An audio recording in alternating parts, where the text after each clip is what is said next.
4 సువార్తలు ఉన్నాయి. మత్తయి, మార్కు, లూకా, యోహాను. అయితే మార్కు, యోహాను యేసు పుట్టుక గురించి రాయలేదు, యేసుక్రీస్తు జన్మం గురించి రాయలేదు. మత్తయి రాశాడు, లూకా రాశాడు. మత్తయి సువార్త 2వ అధ్యాయం నుండి యేసుక్రీస్తు జన్మించిన ఆ ప్రాంతాన్ని చూడడానికి, లేకపోతే క్రీస్తుని చూడడానికి జ్ఞానులు వచ్చినట్టుగా ఆయన రాశాడు. లూకా 2వ అధ్యాయంలో దూతలు గొర్రెల కాపరి దగ్గరికి వచ్చి యేసుక్రీస్తు పుట్టుకను గురించి తెలియజెప్పారు. లూకా సువార్త 2వ అధ్యాయంలో, మత్తయి సువార్త 2వ అధ్యాయంలో ఈ విషయాలు ఉంటాయి. ఓకే, అక్కడ గొర్రెల కాపరులకి తెలియజేయబడింది. లూకా సువార్త 2వ అధ్యాయంలో యేసు ఎక్కడ పుట్టాడు 7వ వచనంలో రాయబడింది.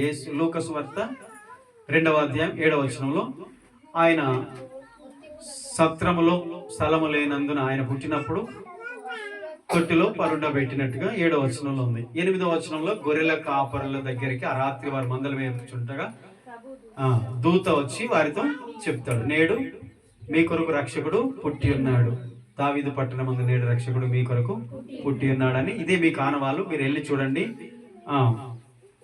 బాబు ఎక్కడ ఉంటాడో ఆ ప్లేస్ అక్కడ చెప్పబడింది. ఓకే, 2వ అధ్యాయం మత్తయి సువార్త 2వ అధ్యాయం 1వ వచనం చూస్తే, ఆ దినములలో యూదయ దేశమందు హేరోదు రాజు పరిపాలన సమయంలో, చదవండి ఒకసారి.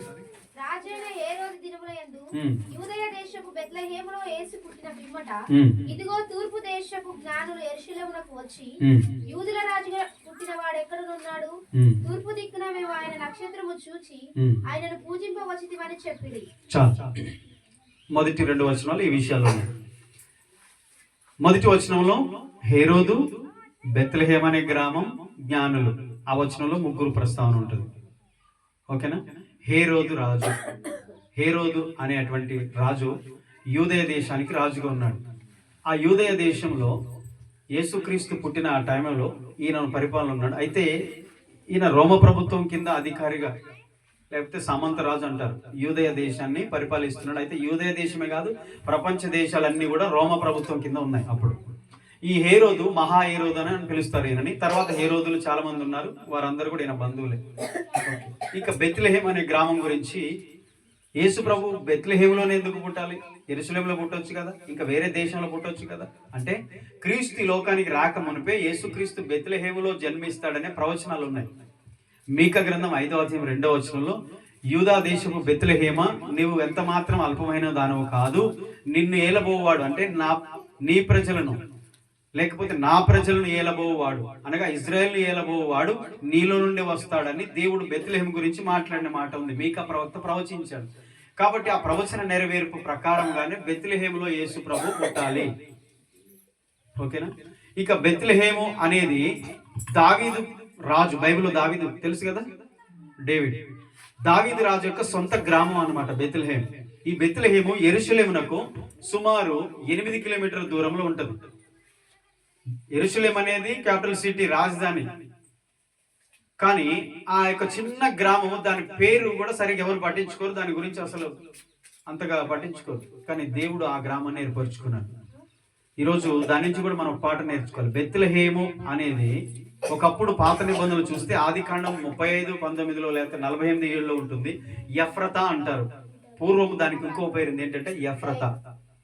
ఆ ఎఫ్రతా అన్న బెత్లెహేం అన్న ఒకటే. దాన్నే దావీదు పట్టణం అని కూడా అంటారు. అందుకని లూకా తను రాసిన సువార్తలో గొర్రెల కాపరులకు దూత ఏం చెప్తున్నాడు? దావీదు పట్టణమందు నేడు మీ కొరకు రక్షకుడు పుట్టి ఉన్నాడు. అంటే దావీదు పట్టణం అని లూకా రాశాడు, బెత్లెహేం అని మత్తయి రాశాడు.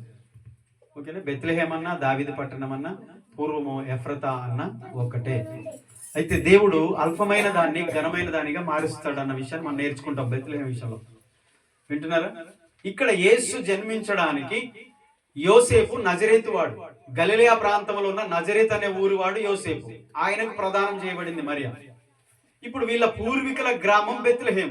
ఇప్పుడు ఇక్కడ ప్రజా సంఖ్య రాసే టైం, అంటే జనాభా లెక్కలు రాస్తున్నారు. కైసర్ ఔగుస్తు చక్రవర్తి, అప్పుడు రోమా అధికారి, ప్రభుత్వం, రోమా పరిపాలన చేస్తున్న రోమా ప్రభుత్వం అంతటికి కూడా, ఈ ప్రపంచం అంతటికి కూడా చక్రవర్తి కైసర్ ఆయన టైంలో ప్రజా సంఖ్య రాశారు అప్పుడు. కాబట్టి ఆ జనాభా లెక్కలు రాసేటప్పుడు ఎక్కడున్న వాళ్ళైనా వాళ్ళ సొంత ఊరు రావాల్సిందే.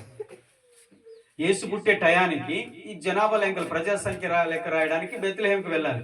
అయితే నజరేతు నుండి బెత్లెహేంకి రావడానికి ఇంచుమించు, నజరేత్ అనేది యూదయ ప్రాంతానికి తూర్పున గలిలయ ప్రాంతంలో ఉంటుంది నజరేతు. ఇది యూదా ప్రాంతంలో ఉంటుంది బెత్లెహేము. ఇక్కడ 120 సంవత్సరాలు 120 కిలోమీటర్లు దూరం అన్నమాట. 120 కిలోమీటర్లు నడిచి వచ్చారు బెత్లెహేముకి, నజరేతు నుండి బెత్లెహేముకి. ఇది చాలా ఇంపార్టెంట్. ఇక ఆ సమయంలో జ్ఞానులు యేసు పుట్టినప్పుడు అంటే 2 సందర్భాలు ఒకటేనా అంటే కాదు. జ్ఞానులు వచ్చే టయానికి 2 సంవత్సరాలు టైం పట్టింది. అప్పటికి ఇంచుమించు గొర్రెల కాపరులు యేసును చూడడానికి వెళ్ళింది పుట్టినప్పుడే. యేసు పుట్టిన పిమ్మట వారు దూత వచ్చి చెప్పగానే గొర్రెల కాపరులు వెళ్ళారు. కానీ ఇక్కడ మత్తయి సువార్త మనం చదివిన 2వ అధ్యాయంలో వీరు యూదే దేశానికి వచ్చి హేరోదు రాజు దగ్గరికి వచ్చి, యూదుల రాజుగా పుట్టినవాడు ఎక్కడున్నాడు, మేము ఆయన నక్షత్రాన్ని చూసాము, ఆయన పూజించడానికి వచ్చాము అని అంటే అక్కడ టైం ఇంచుమించు 2 సంవత్సరాల కాలం బట్టి ఉండొచ్చు అని అంటారు. ఓకేనా? ఈ విషయాలు మీరు గుర్తుపెట్టుకోండి. ఇక జ్ఞానులు అనే మాట మనం చదువుకున్నాం. జ్ఞానులు అంటే ఎవరు?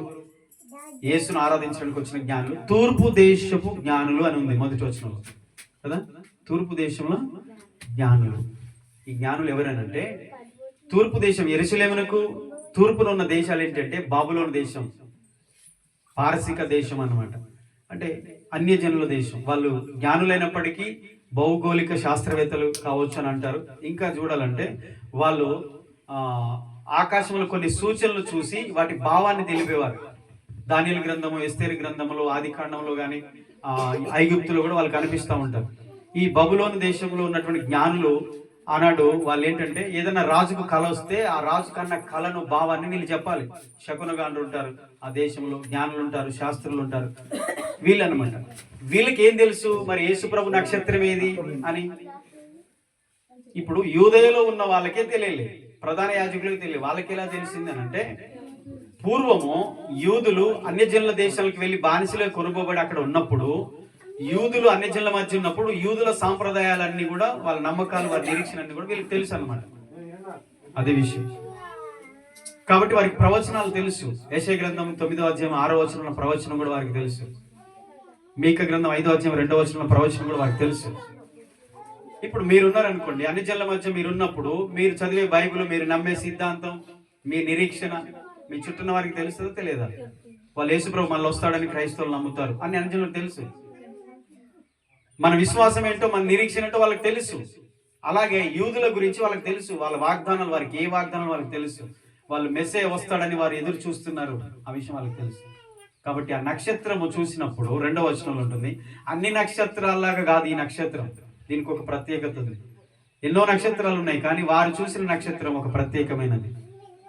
కాబట్టి ఈ నక్షత్రం ఇప్పుడున్న నక్షత్రాలు అన్నింటి లాంటిది కాదు, ఇది ఒక ప్రత్యేకమైనది, ఇది ఏదో ఒక సూచన ఉంది అని దాని గురించి తెలుసుకున్నప్పుడు మెస్సయ్య క్రీస్తు పుడతాడు, క్రీస్తుకు సంబంధించిన నక్షత్రం అని వాళ్ళు గ్రహించి ఆ నక్షత్రాన్ని వెంబడించారు. అది యూదే దేశానికి తీసుకొచ్చింది, బెత్లెహేం వరకు కూడా వారిని తీసుకెళ్ళింది. కానీ వాళ్ళు సరాసరి యూదేకి వచ్చి యెరూషలేముకు వెళ్ళి హేరోదు రాజును అడుగుతారు, ఆయన నక్షత్రం మేము చూసాము, అది ఎక్కడ ఉందని. కానీ ఆయనకే తెలియదు. ఆయనతో పాటు 3వ వచనంలో ఉంది, ప్రధాన యాజకులు, శాస్త్రులు అందరిని పిలిపించి అడిగాడట, వాళ్ళకు కూడా తెలియదు. కానీ తర్వాత చదివితే ఆ ప్రవచనాలు వాళ్ళకి తెలిసినాయి, కానీ వాళ్ళు వెళ్ళలేదు. జ్ఞానులు వెళ్ళారు, వాళ్ళు వెళ్ళలేదు. హల్లెలూయా. గమనించండి. కాబట్టి యేసుక్రీస్తు యొక్క జన్మం ఆశ్చర్యమైనది. చివరికి ఒక మాట చెప్తున్నా, 5 నక్షత్రానికి ఎన్ని ఉంటాయి, కోణాలు ఎన్ని ఉంటాయి మీరు చూసారా? షేప్స్ ఎన్ని ఉంటాయి? 5 ఉంటాయి. యేసుక్రీస్తులో ఉన్న లక్షణాలు 5 సూచిస్తున్నాయి. 5 లక్షణాలకు సూచనగా ఉందన్నమాట. యెషయా గ్రంథం 9వ అధ్యాయం 6వ వచనంలో ఉంటుంది, ఆయన ఆశ్చర్యకరుడు, మనకు శిశువు పుట్టెను, ఏలయనగా మనకు కుమారుడు అనుగ్రహించబడును. ఆయన ఆశ్చర్యకరుడు, ఆలోచనకర్త, బలవంతుడైన దేవుడు, నిత్యుడగు తండ్రి, సమాధానకర్తయగు అధిపతి. 5 విషయాలు ఉంటాయి. కాబట్టి ఆయన నక్షత్రము, ఆయనే నక్షత్రం. చెప్పండి, ఆయన నక్షత్రము, ఆయనే నక్షత్రం. ఇప్పుడు ఆయనే నక్షత్రం అయినప్పుడు ఆయన నక్షత్రం ఎవరు మరి? మనం. ఓకేనా? ఈ నక్షత్రము దేవుని క్రీస్తుకు సాదృశ్యంగా ఉంది, సేమ్ టైం మనకు కూడా సాదృశ్యంగా ఉంది. మనము ఆయన నక్షత్రాలు. కాబట్టి దానియేలు గ్రంథం 12వ అధ్యాయం 3వ వచనంలో మనం ఆయన నక్షత్రాలుగా ఉండాలి అని అక్కడ ప్రవచనం చెప్పబడింది. ఏంటంటే ఎంతమంది అయితే నీతి మార్గం అనుసరించినట్టు ఎంతమంది ప్రజలను దేవుని తట్టు తిప్పుతారో, ఎవరైతే దేవుని తట్టు ప్రజలను తిప్పుతారో వారందరూ కూడా ఆకాశ నక్షత్రం వలె ప్రకాశిస్తారు, వెలుగుతారు, వెలుగునిస్తారు. కాబట్టి మనము నక్షత్రాల్లాగా, యేసు ఒక నక్షత్రంలాగా ఉన్నాడు. ఆయన ఈ లోకానికి వచ్చి తనను తాను బలిగా అర్పించుకొని తన ప్రేమను, మంచితనాన్ని ప్రజలకు చూపించి ఆయన ఎలాగైతే నిత్య జీవానికి ప్రజలను అర్హులుగా చేశాడో, మనము కూడా క్రీస్తు వలె మాదిరికరంగా, సాక్షులుగా, ఆశీర్వాదకరంగా అనేకులకు మన మాదిరిగా ఉండి ఒక నక్షత్రాలు వెలుగు చూపించే వారిగా, వెలుగునిచ్చే వారిగా మనం ఉండాలి. ఆమేన్, ఆమేన్. దేవుడి మాటలు దీవించును గాక. అందరూ తల ఉంచుదాం, ప్రార్థన చేద్దాం. చిన్న మాట ప్రార్థన చేసుకుందాం. ప్రేమగల తండ్రి, పరిశుద్ధ